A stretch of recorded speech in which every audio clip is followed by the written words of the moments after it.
Sisters in Islam is a civil society organization that needs no introduction. Founded in the year 1988 by 7 women with the motto Empowering Voice for Change. Sisters in Islam has struggled to provide assistance to Muslim women and challenging the rules of the government. One of the co-founders of Sisters in Islam is Zainah Anwar. I formed Sisters, well, my friends and I, formed Sisters in Islam, really in response to the complaints that we were getting from women, from Muslim women, about the kind of responses they were getting from the Sharia courts, from the religious departments, from various services that they were trying to access, when they were complaining of the fact that, the husband has divorced them without them knowing about it. Suddenly they get a letter from the court saying they've been divorced, about their husbands beating them, about their husbands taking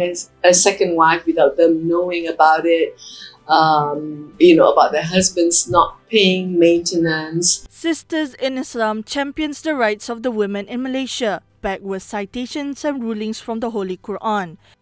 As the widespread misconception of the rules that oppress women, Zainah justifies the need to relate Quranic values to their work in feminism. Zainah won an award from the United Nations for her activism in 2019.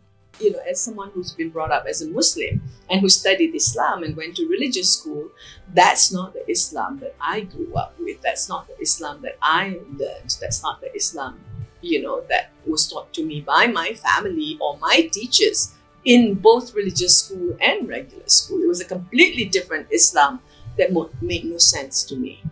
When asked what story impacted her the most in her many years of activism, this was her answer. The endless horror stories of women suffering injustice in the Sharia system. The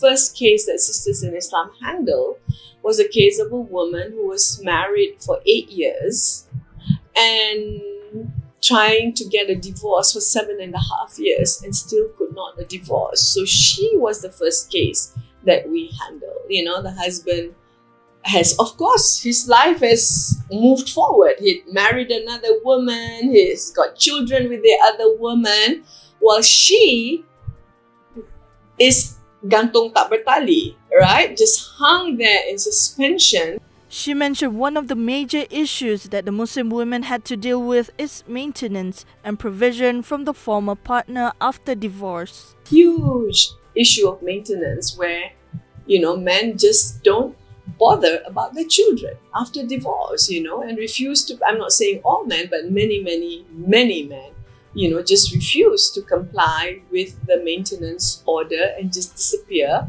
And, many women plunge into poverty upon divorce, and they do daily work, and every time they have to go to court to get the maintenance order enforced, it means one day without a salary, without a wage, and this affects their ability to support the children. So all these endless problems until today women are facing.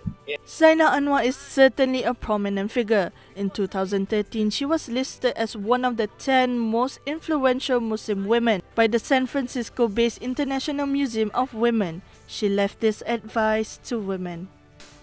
Read, know your rights, stand up, speak out. Listen to what your heart says, legitimize what you feel inside and build the courage to stand up and speak up.